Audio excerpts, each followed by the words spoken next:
ஒரு கலைஞரோடு சேர்ந்து கூட்டங்களுக்கு போக ஆரம்பித்த பிறகு ஒரு நாளைக்கு இவங்க பேசுகிற மாதிரி நம்ம ஏன் பேசக்கூடாது அப்படின்னு கலைஞர்கிட்ட போய் நான் இன்னைக்கு பேசணும்னு ஆசைப்பட்றேன். மேடையில் இவ்வளோ விபூதியை பேசிட்டு போய் பேசினேன் என் கால் என்ன நினைப்பா அப்படின்னு கலைஞர் கேட்டார். இதுக்கு என்ன கலைஞரே அப்படின்னு சொல்லிட்டு உடனே அழிச்சிட்டு மைக்கில் போய் பேசுகிறேன். அதுதான் அவர் பேசுகிற முதல் பேச்சு. கண்ணதாசன் அவர்களுடைய மறைவு செய்தி உங்களை எந்த அளவு பாதித்தது? ஒரு வாரம் எங்களால் ஒன்றுமே பண்ண முடியல. அப்போ எம்ஜிஆர் அவர்கள் தான் முன்னிறுத்தி நடிகர் சங்கத்தில் நீங்கள் மக்கள் எல்லாம் வந்து பார்க்கட்டும், கண்ணதாசனுடைய ஊர்வலம் பொருட்டு எல்லோரும் நடந்து போயிட்டு இருக்கிறோம். எம்ஜிஆர் காரில் நடந்து வந்தார். கவிஞர் கண்ணதாசன் போஸ்ட்டை முத போடுறதே எங்கள் தந்தையார். ஓகே. கள்ளக்குடி போராட்டத்தில் கலைஞரோட ஜெயிலுக்கு போனதில் என் தந்தையாரும் கண்ணதாசனும் ஒன்றும் ஜெயிலுக்கு போனாங்க. அவருடைய மனைவி பார்வதி அக்கா அவங்க வந்து சமையலில் ரொம்ப திறமையானவங்க. குறிப்பாக நான் வெஜிடேரியனில் அவ்வளவு நல்லா சமைப்பாங்க. கவிஞரோடு உட்காந்து சாப்பிட்டா அந்த அம்மா கவிஞர் சாப்பிட்டு போட்டிருக்கிற அந்த எலும்புகளை எடுத்து பாதியில் எடுத்துகிட்டு போவாங்க. நான் ஒரு நாள் கேட்டேன், இன்னும் என்னக்கா பாதியில் தூக்கிட்டு போடுவீங்க, இவ்வளவு சாப்பிட்டு இவ்வளவு எலும்பு இருந்தால் பார்க்குறதுக்கு திருஷ்டிப்படும். இந்த பயணத்தில் அவர்கிட்ட நீங்கள் வாங்கின முதல் சம்பளம் இது சார் ஞாபகம் இருக்கா? ஆனால் பணம் வேணும்னு கேட்டால் கொடுப்பாரு. சாப்பாடு அவங்க வீட்டில் போய் சாப்பிடுவோம். அவே குருகுல வாசம் தான் அது சம்பளத்துக்கு வேலை செஞ்சதே இல்லை. ராமசுப்பையாவுடைய மகனுக்கு கவிஞர் செய்த உதவி. கண்ணதாசன் பாட்டு வந்து வெறும் பாட்டாகவும் ஒரு டூயட் பாட்டு, ஒரு தத்துவ பாட்டு அப்படி இருக்காது. ஃபுல்லாக கதையை கேட்பார். ஃபுல்லாக டைரக்டர்கிட்ட கதையை கேட்டுட்டு அந்த படத்தினுடைய கதையை அவருடைய பாட்டில் கொண்டாடுவார். இன்றைக்கும் பாசமலர் பாட்டு பாப்புலராக இருக்குது அப்படின்னு சொல்லி சொன்னால் கதையோடு இணைஞ்சு வந்ததுனால தான். கண்ணதாசன் அவர்கள் எம்எஸ்சியோடையும் ஒர்க் பண்ணியிருக்காரு, இளையராஜா சாரோடையும் ஒர்க் பண்ணியிருக்காரு. இசையமைப்பாளரோட சேர்ந்து ஒர்க் பண்ணுற அந்த அனுபவம் எப்படி இருக்கும்? கண்ணதாசன் அதிகமாக பணியாற்றியது வந்து எம்எஸ்சி சார். அவங்க 2 பேருக்கும் உள்ளூர் ஒரு நட்பு. இவரும் கவிஞரும் எம்எஸ்சியும் ரஷ்யாவுக்கு போனாங்க. விஸ்வநாத் சாருக்கு கோட்டு சூட்டெல்லாம் போடுறது, டை கட்டுறது இதெல்லாம் தெரியாது. கண்ணதாசன் அவர்கள் தான் அவருக்கு கோட்டு சூட்டு போட்டு டை கட்டி விடுவார், சொல்லிக் கொடுக்குறாரு எல்லாம். அதை விஸ்வநாத் சொல்கிறார், என்னை ஒரு பிள்ளை மாதிரி வச்சுக்கிட்டு எனக்கு கோட்டு சூட்டு டையெல்லாம் கட்டி விட்டுவர். திடீர்னு ஒரு நாளைக்கு கண்ணதாசன் வீட்டுக்கு ஃபோன் வருது, கவிஞர் இறந்துட்டார். அங்கேருந்து அழுது துடித்து மார்பிள் அடிச்சுட்டு கவிஞர் வீட்டுக்கு போடுறார். மார்பிள் அடிச்சுட்டு, என்னவாசா நீ போயிட்டியே, இனிமேல் நான் யாரும் கூட வேலை செய்வேன்னு கத்துறாரு. கத்தும்போது நீ யாரோடையும் வேலை செய்ய வேண்டாம், என்னோடையே வேலை செய்யலான்னு கண்ணதாசன் நினைக்கிறார். பார்த்தோன்னே கொஞ்சம் என்ன இப்படி பண்ணா, நான் செத்து போனால் நீ எப்படி அழுவேன்னு பார்க்கணும்னு தோணுச்சு. அதுக்காகத்தான் நான் இப்படி ஒரு ஃபோன் பண்ண சொன்னேன், பார்த்துட்டேன். வாலியை தமிழகத்துக்கு தொடர்ந்து 4 தலைமுறை பாட்டு எடுத்து வச்ச பெருமை கவிஞர் கண்ணதாசன். அவர் பாட்டு எழுத வந்த பிறகு அவருடைய பாட்டுகளும் எம் பாட்டு கிட்டத்தட்ட ஒரே மாதிரி இருக்க போவோம். ஒரு நாள் ஒரு பாட்டை கேட்டுட்டு அந்த வாலியை போய் நான் பார்க்கணும்னு சொல்லி வாலி வீட்டுக்கு போய் இந்த பாட்டை நான் கேட்டேன். உன்னை நேரில் வந்து பாராட்டணும்னு என் மனசு இருந்துச்சு. அதுக்காக நான் நேரில் ஒன்று வந்து பாராட்டுறேன். ஜெயலலிதா அவர்கள் முதலமைச்சராக இருக்காங்க. அந்த அம்மாட்ட போய் கேட்டாங்க, விஸ்வநாதன் கண்ணதாசனுக்கு நீங்கள் சிலை செஞ்சிருக்கீங்க, வைக்கணுக்கு இடம் கேட்குறீங்க, நான் முதலமைச்சராக இருக்கேன், அரசு என்னுடைய அரசு, கண்ணதாசனுக்கு நாங்கள் சிலை வைக்காம நீங்கள் சிலை வச்சா.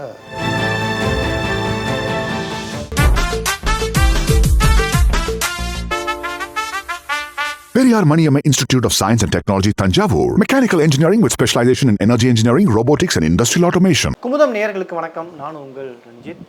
தமிழ் சினிமாவினுடைய ஒரு மிக முக்கியமான ஆளுமையை தான் இந்த ஒரு இன்டர்வியூவில் நம்ம சந்திக்க போகிறோம். தமிழ் சினிமாவில் இந்த கமர்ஷியல் படங்களில் இப்படி தான் எடுக்கணும் அப்படிலாம் கிடையாது. எந்த ஃபார்மேட்டிலும் நீங்கள் எடுக்கலாம், அதை நீங்கள் எப்படி வேணால் கொண்டு ரசிகர்களுக்கு போய் சேர்க்கலாம் அப்படின்ட்டு பல படங்களில் நமக்கு பாடம் எடுத்தவர் அப்படின்னே சொல்லலாம். மரியாதைக்குரிய திரு எஸ்பி முத்துராமன் அவர்கள், வணக்கம் சார். வணக்கம். எப்படி சார் இருக்கீங்க? நல்லா இருக்குங்க சார். உங்களை சந்திச்சதில் ரொம்ப மகிழ்ச்சி சார். அதே மாதிரி உங்களை சந்திச்சதில் எங்களுக்கு ரொம்ப மகிழ்ச்சி. தொடர்ந்து நிறைய விஷயங்கள் நாம் பேசலாம். முதல்ல காரைக்குடியிலேருந்து கிளம்பி சென்னைக்கு வரீங்க, சினிமா ஆசையோடு தான் வரீங்களா, இல்லை ஏதாவது ஒரு வேலை இப்போ கற்றுக்கறணும், இல்லை பத்திரிக்கையில் நம்ம போகணும் அப்படின்ற ஆர்வம் தானா, இல்லை எதை நோக்கி சென்னைக்கு வந்தீங்க? என்ன ஒரு நம்பிக்கை இருந்தது அப்போ உங்களுக்கு?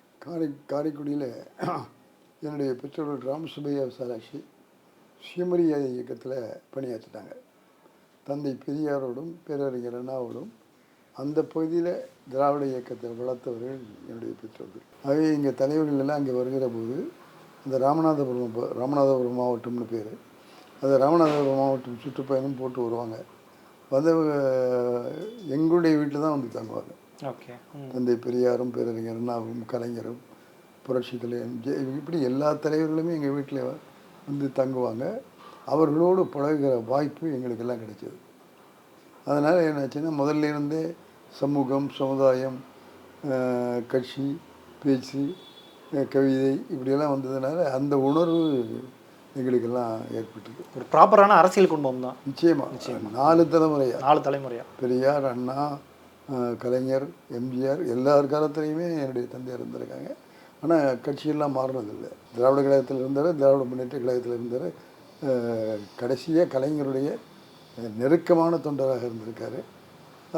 நெஞ்சுக்கு நீதியிலேயே கலைஞர் அவர்கள் எழுதியிருக்காங்க. ஆகவே அப்படி தொண்டராக வாழ்ந்த ராமசுப்பையாவுடைய பிள்ளையாக நாங்கள் இருந்ததுனால அந்த உணர்வும் பாசமும் நட்பும் சொசைட்டியினுடைய பழக்க வழக்கங்களும் எங்களுக்கு கிடைச்சிது.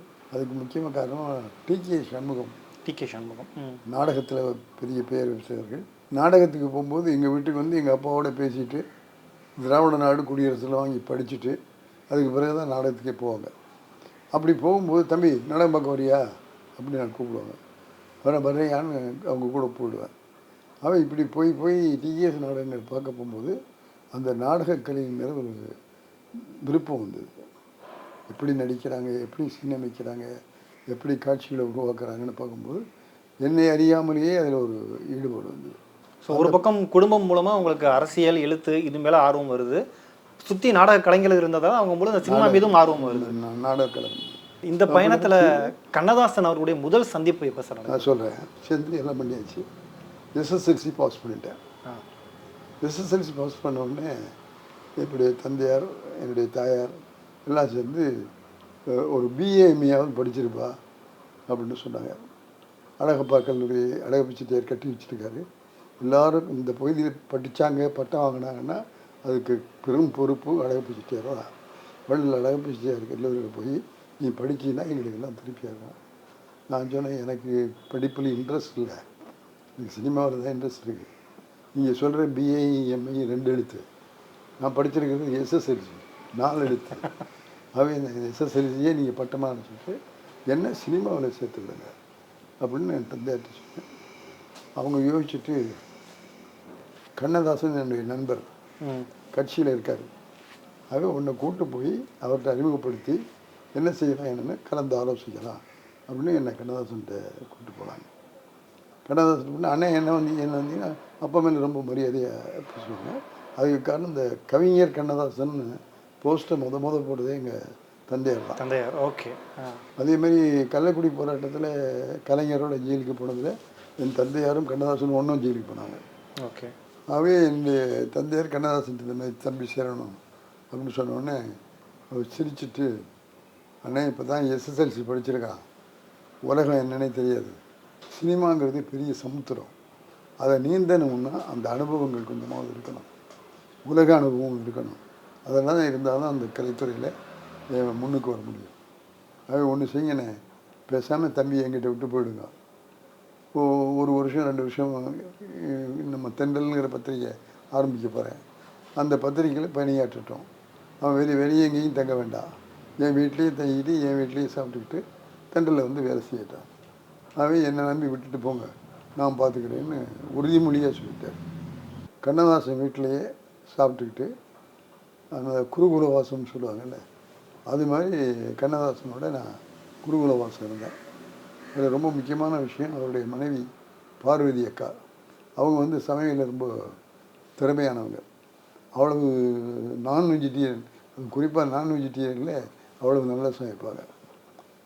கவிஞரோடு உட்காந்து சாப்பிட்டா அந்த அம்மா கவிஞர் சாப்பிட்டு போட்டிருக்கிற அந்த எலும்புகளை பாதியில் எடுத்துகிட்டு போவாங்க. நான் ஒரு நாள் கேட்டேன், இன்னும் என்னக்கா பாதியில் தூக்கிட்டு போறீங்க? இல்லை தம்பி, இவ்வளவு சாப்பிட்டு இவ்வளவு எலும்பு இருந்தால் பார்க்குறதுக்கு திருஷ்டிப்படும், அதுக்காக தூக்கிட்டு போகிறேன். அவர் வந்து ஊறுறதுல ரயில், மிதக்கிறதுல கப்பல், பறக்கிறதுல ஏரோப்ளேன், இதை தவிர எல்லாரும் அப்படின்னு சொன்னது மட்டுமில்லை, அவர் வீட்டில் தான் நான் வெஜிடேரியன் முழுக்க நான் சாப்பிட கற்றுக்கிட்டேன். நான் தொழிலை கற்றுக்கிட்டேன்னா இல்லையாங்கிறது இல்லை, பார்வதிக்கு அவருடைய சமையலில் நான் வெஜிடேரியன் நல்லா சாப்பிட்றது கற்றுக்கிட்டேன். அப்படிங்கிறதையும் நன்றியோடு நான் இன்னைக்கு அந்த பார்வதி அக்காவுக்கு இப்போ சொல்ல கடமைப்பட்டிருக்கிறேன். அப்படி இருந்து தென்றலில் எனக்கு எந்த வேலையும் கொடுக்கல. இவர் உனக்கு எந்த வேலையும் நான் கொடுக்க போகிறதில்ல, எல்லா டிபார்ட்மெண்ட்லேயும் வேலை செய்யும்.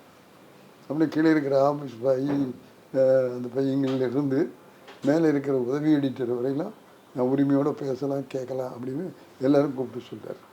அவர் வந்து வேலைக்கு வந்திருக்கிற வேலைக்காரங்களப்பா என் அண்ணன் ராமசுப்பையாவுடைய பையன், ஆகவே அதை மனசில் வச்சுக்கிட்டு அவனுக்கு வேலை கற்றுக் கொடுக்கணும்னு சொல்லி ஒப்பிச்சார்.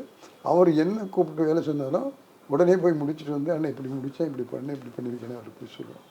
இதை பார்த்தோன்னே அவருக்கு என் மேலே ரொம்ப இன்ட்ரெஸ்ட் வந்துடுச்சு.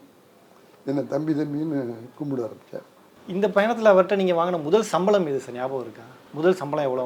எங்களுக்கு சம்பளங்கிற மாதிரி நாங்கள் வாங்கிக்கல, என்ன தேவை இருந்தோ ஆனால் பணம் வேணும்னு கேட்டால் கொடுப்பாரு. சாப்பாடு அவங்க வீட்டில் போய் சாப்பிடுவோம், அவங்க வீட்டிலேயே தூங்கிடுவோம். அவே குருகுல வாசம் தான் அது. அது சம்பளத்துக்கு வேலை செஞ்சதே இல்லை. ராமசுப்பையாவுடைய மகனுக்கு கவிஞர் செய்த உதவி அதுதான் என் உலக வாழ்க்கையில் முதல் படி. தென்றல் பத்திரிக்கை கவியரசு கண்ணதாசன் அவர்கள் என்னை சினிமாவுக்குள்ளே சேர்றதுக்கு அடுத்த ஸ்டெப்பு என்னென்னு சொல்லுங்கன்னு சொல்லி அவரை கேட்டபோது ஒரு ஒரு ஒரு வேலை செய்யலாம். என்ன பண்ணேன் நான் வந்து ஏபி மெய்யப்பிச்சு செய்வது எங்கிட்ட வந்து அண்ணா நடத்திக்கிட்டு இருக்கிற ஓரிரவு நாடகத்தை சினிமாவாக எடுக்கணும் அப்படின்னு ஆசைப்பட்றேன். அந்த ரைட்ஸை அண்ணாட்ட கூட்டு போய் என்னை அறிமுகப்படுத்தி வச்சு அதை வாங்கி கொடுங்க ராமசுப்பையான்னு எங்கிட்ட சொல்லியிருக்காரு. அதுக்காக நான் அவரை கூட்டிகிட்டு அண்ணாட்ட போய் பேசினேன். அண்ணா வச்சுட்டு அந்த நாடகத்தை சினிமாக்கணும்னு ஆசைப்பட்டார். அப்படியா, இப்போ கொஞ்சம் வேலையாக இருக்கேன், இந்த வேலைகள்லாம் முடிச்சுட்டு அடுத்த மாதம் உங்கள் ஸ்டுடியோவுக்கே நான் வந்து எப்படி பேசலாம் என்ன பண்ணலாங்கிறத பேசி முடிவு பண்ணுவோம் அப்படின்னு அண்ணா ஒத்துக்கிட்டாங்க. அதுக்கு ஏவிஎம் செட்டியாரோட துணைக்கு கூப்பிட்டு போனது நான் தான். அதை செட்டியார் ஞாபகம் வச்சுருப்பார். ஆக ஏவிஎம் செட்டியார்ட்டையே போய் என்னென்னு கேட்டுருவோம். அவர் பெரிய ஸ்டுடியோ அதிபர், ப்ரொடியூசர் எல்லாம். அது அவர்கிட்ட போனால் நிச்சயமாக சினிமாவுக்கு உதவியாக இருக்கும். என்ன செட்டியார்ட்டு ஏவிஎம் செட்டியார்ட்டை கூப்பிட்டு போனாங்க. அவர் செட்டியார் பார்த்தோன்னே சுப்பையா வா வா வா உட்காரு உட்காரு, என்ன என்ன விஷயம் வந்திருக்கிற, எந்த பக்கம் வந்திருக்கேன் அப்படின்னாரு.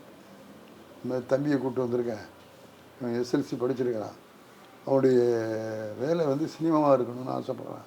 அதை பற்றி எனக்கு என்னென்னு தெரியாது, எப்படி சேரணும் எனக்கு தெரியாது, உங்கள்கிட்ட சொல்லி கொடுத்துட்டு போயிடலான்னு வந்திருக்கேன்னாரு. அப்படியா, என்ன பண்ணுறான்னு கேட்டார் செட்டியார். நான் இந்த மாதிரி தென்றல் பத்திரிகையில் கண்ணதாசன் அவர்களோட வேலை செஞ்சுட்டு இருக்கிறேன். ஓ, பத்திரிகையில் தான் இருக்கியா? பத்திரிகையில் எது வேணும் எது வேண்டாம் அப்படின்னு எடிட் பண்ணுவாங்க இல்லையா? ஆமாம் சார், எடிட் பண்ணுவாங்க. நல்லதை வச்சுக்கிட்டு வேண்டாதெல்லாம் வெட்டி போட்டுருவாங்க. அதேமாதிரி சினிமாவிலையும் எடிட்டிங் டிபார்ட்மெண்ட்னு ஒன்று இருக்குது. அந்த எடிட்டிங் டிபார்ட்மெண்ட்டில் வேணுங்கிறத வச்சுக்கிட்டு வேண்டாதெல்லாம் வெட்டுவாங்க. அந்த மாதிரி ஒரு சினிமாவுக்கு ஒரு ஜங்ஷன் அப்படின்னு சொன்னால் எடிட்டிங். ஆகவே நீ எடிட்டிங்கில் போய் அப்ரெண்டிஸை சேரு, அப்புறம் நீ எங்கே வேணாலும் எந்த டிபார்ட்மெண்ட் வேணாலும் போய்க்கலாம். அது எடிட்டிங் பேஸ். ஆகவே நீ எடிட்டிங் அவனை சேர்த்துக்க சொல்லுன்னு சொல்லிட்டு அந்த மேனேஜர்லாம் கூப்பிட்டு அந்த மாதிரி சூர்யா சங்கர் அப்படின்னு 2 பேர் சீஃப் எடிட்டிங் டிபார்ட்மெண்ட்டில், அவங்க 2 பேர்கிட்டையும் நான் சொன்னேன்னு சொல்லி தம்பியை கொண்டு போய் திரவணை கொண்டு போய் எங்கே விடுங்கன்ட்டார். அதுமாரி நான் போய் ஏவிஎம்மில் சரிங்க எடிட்டிங் டிபார்ட்மெண்ட்டில் அப்ரெண்டிஸாக சேர்ந்தேன். அப்ரெண்டிஸாக ஓகே. அவர் சொன்னது எவ்வளவு உண்மை அப்படிங்கிறது, நான் இப்போ வளர்ந்து வந்து இன்றைக்கி வந்து டைரக்டராக வந்திருக்கேன் அப்படின்னா அதுக்கு அஸ்திவாரமாக இருந்தது இந்த எடிட்டிங் டிபார்ட்மெண்ட். எடிட்டிங் தான். சூர்யா சங்கர் அவங்க எல்லாம் எனக்கு வேலைகளை சொல்லி கொடுத்தாங்க.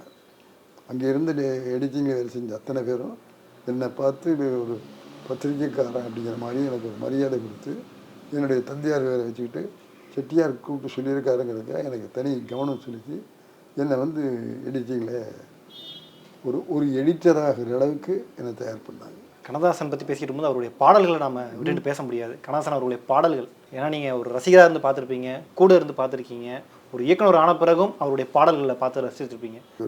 ஒரு விஷயத்தை சொல்ல ஆசைப்படுறதுன்னா, கண்ணதாசன் பாட்டு வந்து வெறும் பாட்டாகவும் ஒரு டூயட் பாட்டு ஒரு தத்துவ பாட்டு அப்படி இருக்காது. ஃபுல்லாக கதையை கேட்பார். ஓ ஓகே. ஃபுல்லாக டைரக்டர்கிட்ட கதையை கேட்டுட்டு அந்த கதையில் எந்த சுச்சுவேஷனில் இந்த பாட்டு வருது, அந்த சுச்சுவேஷனில் என்னென்ன வேணும் அப்படிங்கிறத கேட்டுக்கிட்டு பாட்டு எழுத ஆரம்பிப்பார். அதனால் என்னென்னா அந்த படத்தினுடைய கதையை அவருடைய பாட்டில் கொண்டாடுவார். ஓகே. இன்றைக்கும் பாசமலர் பாட்டு பாப்புலராக இருக்குது அப்படின்னு சொல்லி சொன்னால் கதையோடு இணைஞ்சு வந்ததுனால தான் அந்த பாட்டு இன்றைக்கும் மக்களுக்கு இடம்பெற்று.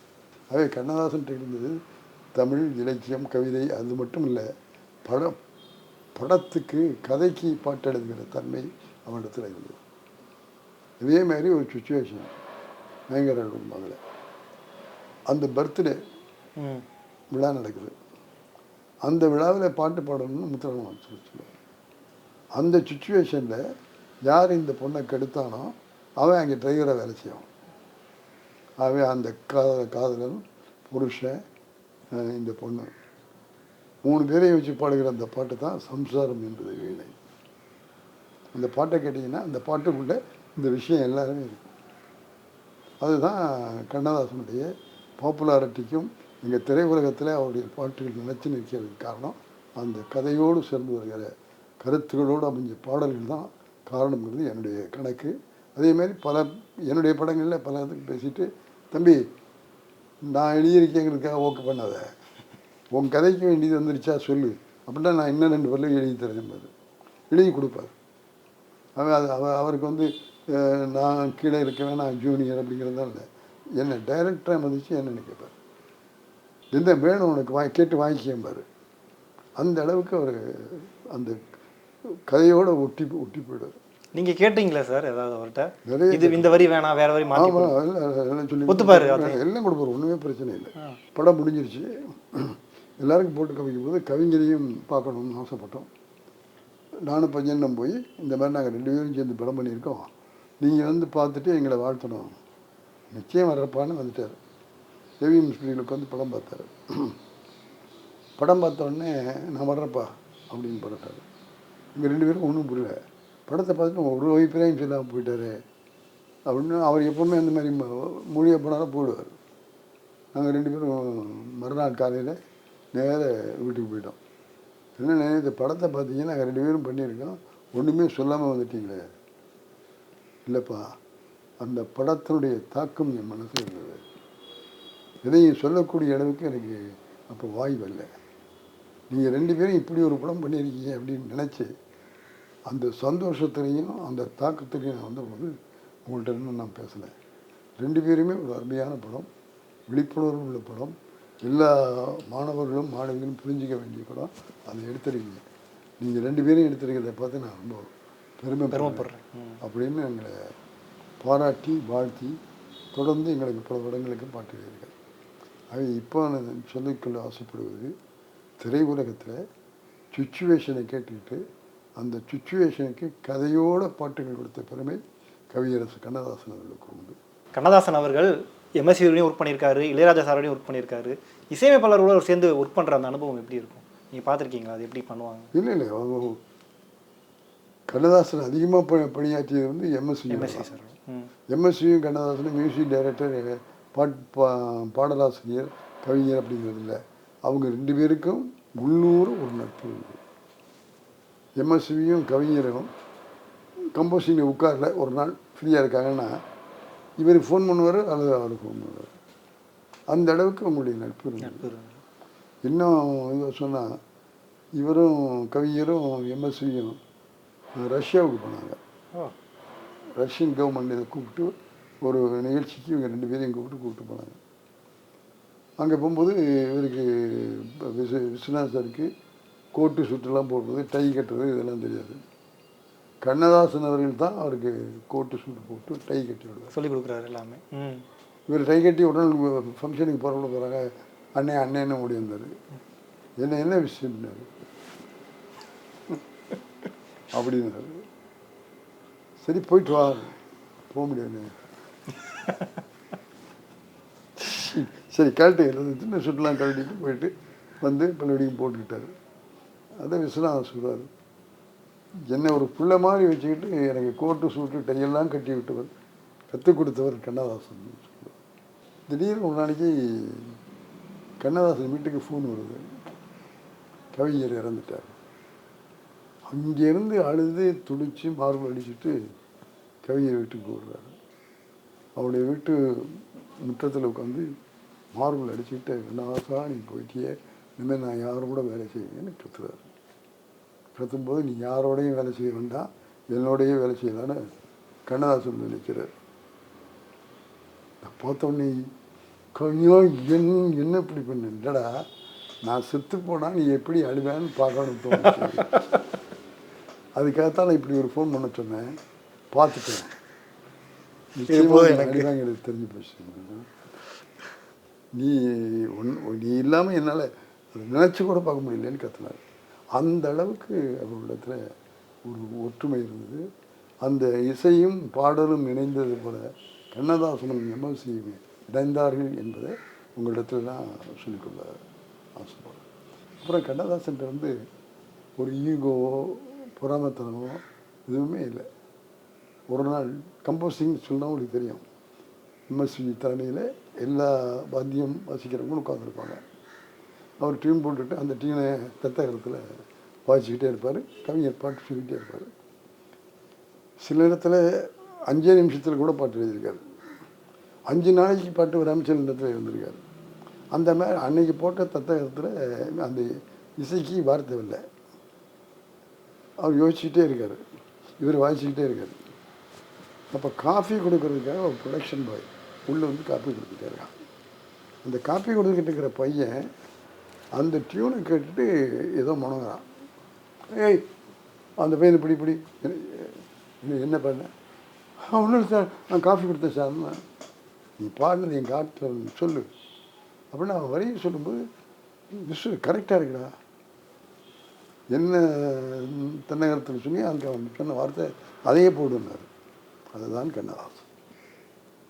அதே போல் அவருடைய சமகாலத்தில் அவருக்கு போட்டியாக வந்த தலைமை கலைஞர்னு சொன்னால் நம்முடைய கவிஞர் வாலி.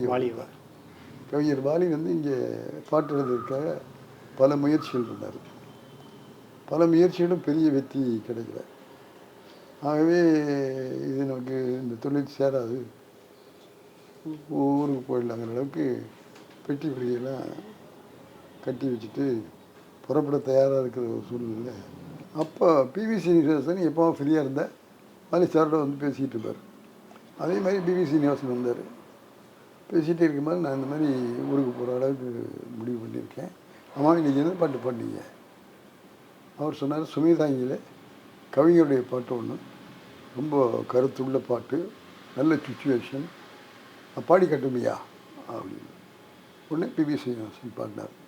அதுதான் மயக்கமா கலக்கமா அப்படிங்கிற பாட்டு. அந்த பாட்டை நீங்களும் கேளுங்க.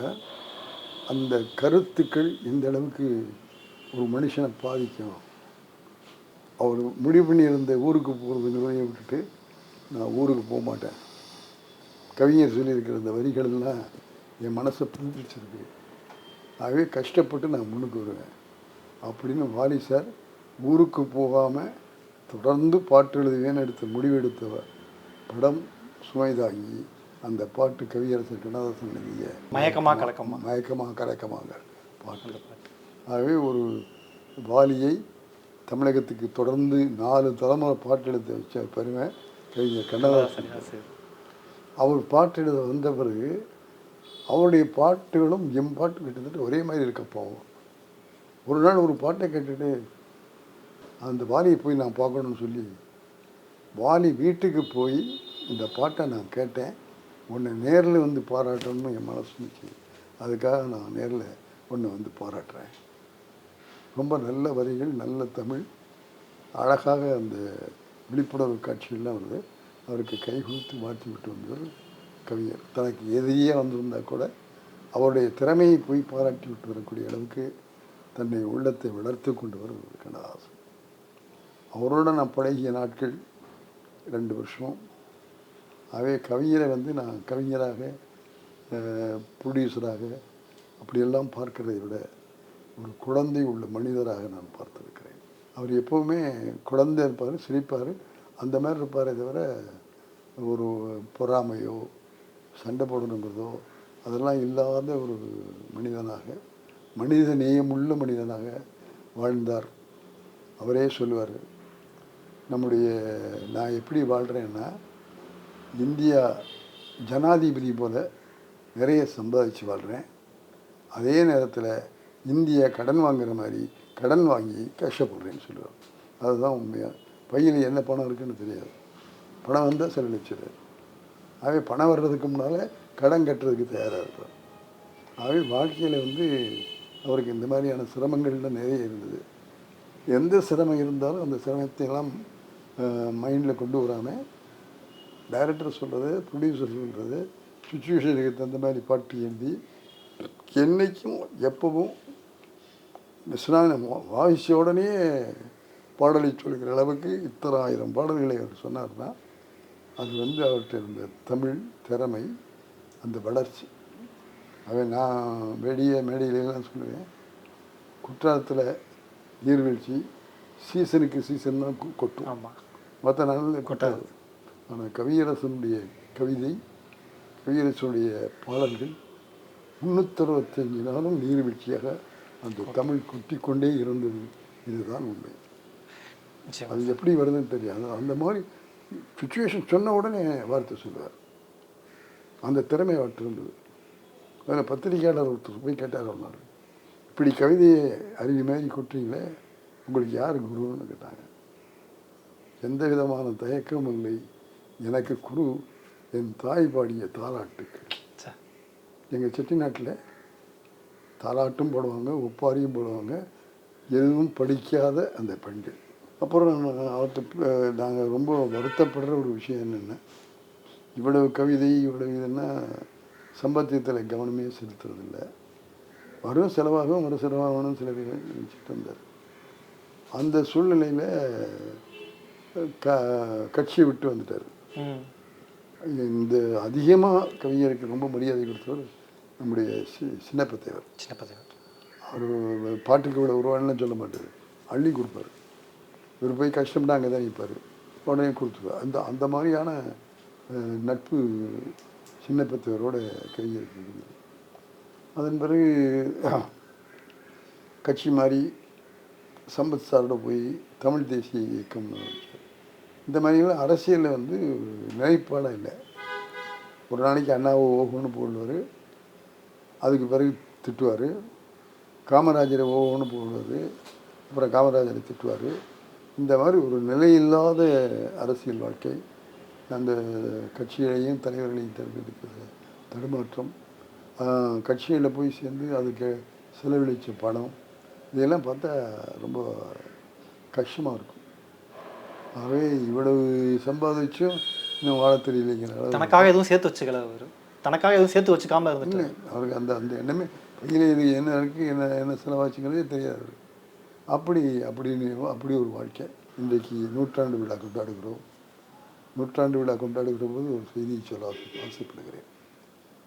ஒரு கலைஞரோடு சேர்ந்து கூட்டங்களுக்கு போக ஆரம்பித்த பிறகு ஒரு நாளைக்கு இவங்க பேசுகிற மாதிரி நம்ம ஏன் பேசக்கூடாது அப்படின்னு கலைஞர்கிட்ட போய் கலைஞர் கால் தொட்டு, நான் இன்றைக்கி பேசணும்னு ஆசைப்பட்றேன். மேடையில் தனியாக ஓகே அப்படிங்கிற இவ்வளோ விபூதியை பேசிட்டு போய் பேசினேன், என் கால் என்ன நினைப்பா அப்படின்னு கலைஞர் கேட்டார்.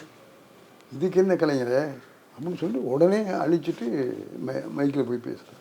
அதுதான் அவர் பேசுகிற முதல் பேச்சு. கண்ணதாசன் அவர்களுடைய மறைவு செய்தி உங்களுக்கு எந்த அளவு பாதித்தது? ஒரு வாரம் எங்களால் ஒன்றுமே பண்ண முடியல. தகவல்கள் வந்துக்கிட்டே இருக்குது, என்ன செய்ய போகிறாங்கன்னு தெரியல. அப்போ எம்ஜிஆர் அவர்கள் தான் முன்னிறுத்தி நடிகர் சங்கத்தில் வைங்க, மக்கள் எல்லாம் வந்து பார்க்கட்டும், மறுநாள் அடக்கம் செய்யலான்னு சொல்லிட்டு எல்லாம் பண்ணிவிட்டு கண்ணதாசனுடைய ஊர்வலம் போட்டு எல்லோரும் நடந்து போயிட்டு இருக்கிறோம். எம்ஜிஆர் காரில் நடந்து வந்தார். வந்து சொந்த தேட்டருக்கு பக்கத்தில் நிறைய குடிச்சிக்கிட்டு இருக்கும். அங்கே வரும்போது அந்த ஜனங்கள் எம்ஜிஆர்னு கத்த ஆரம்பித்தான்.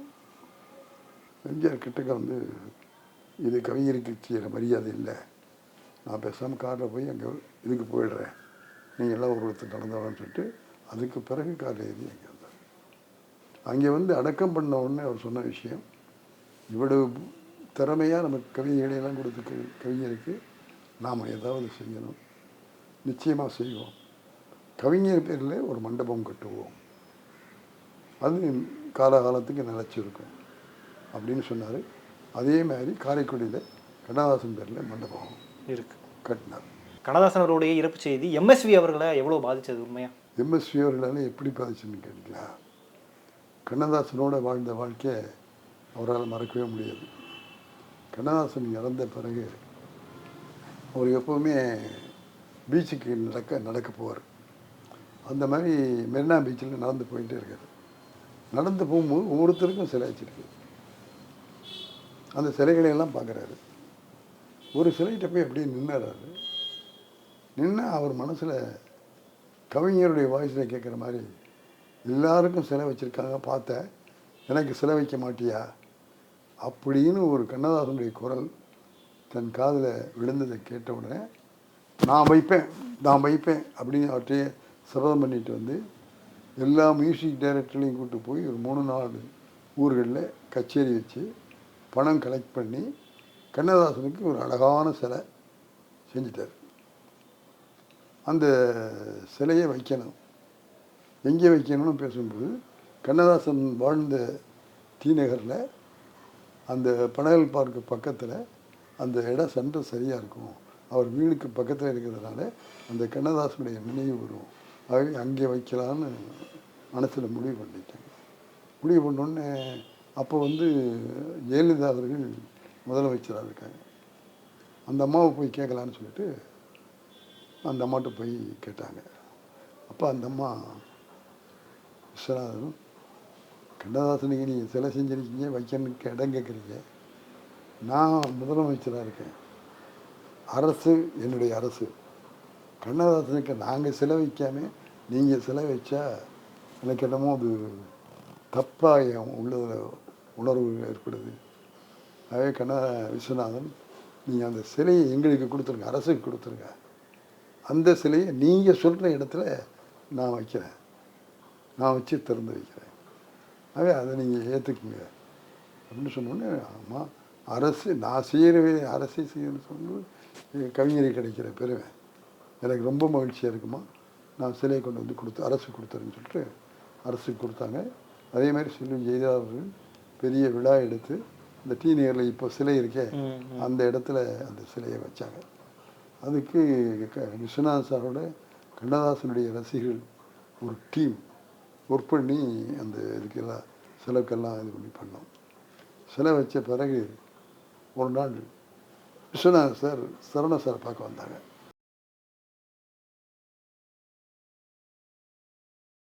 Periyar Maniyamma Institute of Science and Technology, Tanjavur. Mechanical engineering with specialization in energy engineering, robotics and industrial automation.